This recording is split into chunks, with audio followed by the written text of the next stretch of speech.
Bhojpuri cinema के दबंग star Khesari Lal Yadav एक बहुत बड़ा धमाल मचाने जा रहे हैं। दोस्तों आज की वीडियो बहुत ही खास होने वाली है, इसलिए वीडियो को अंत तक देखिएगा। साल 2008 में आई आमिर खान की फिल्म गजनी के फैंस के लिए बहुत बड़ी खुशखबरी सामने आई है। खबर है कि इस फिल्म का दूसरा पार्ट बनने जा रहा है।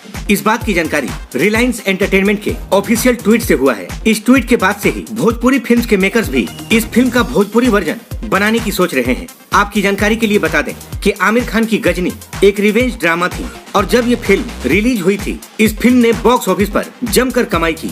फिल्म में आमिर खान ने एक ऐसे आदमी का किरदार निभाया था जो हर कुछ समय के बाद भूलने लगता है। अपने दुश्मनों से बदला लेने के लिए वो क्या क्या तरीके आजमाता है, ये सब कुछ इस फिल्म में दिखाया गया है। इतना ही नहीं, इस फिल्म में आमिर खान का शानदार ट्रांसफॉर्मेशन देखा गया था। उनकी बॉडी और एक्शन ने इस फिल्म को दर्शकों के लिए बेहद ही खास बना दिया था। इस फिल्म से जिया खान ने बॉलीवुड में कदम रखा था।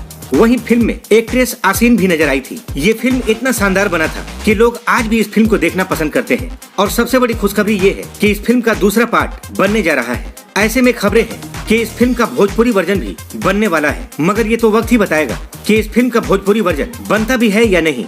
मगर इतना जरूर है कि दबंग स्टार खेसारी लाल यादव भोजपुरी से लेकर साउथ तक बहुत बड़ा धमाल मचाने जा रहे हैं अपनी नई फिल्म राइट से। जी हाँ दोस्तों, दबंग स्टार खेसारी लाल यादव का एक बहुत ही धमाकेदार मूवी बनने जा रहा है जिसका नाम है राइट। और ये फिल्म बहुत जल्द भोजपुरी दर्शकों को सिनेमा घर में नजर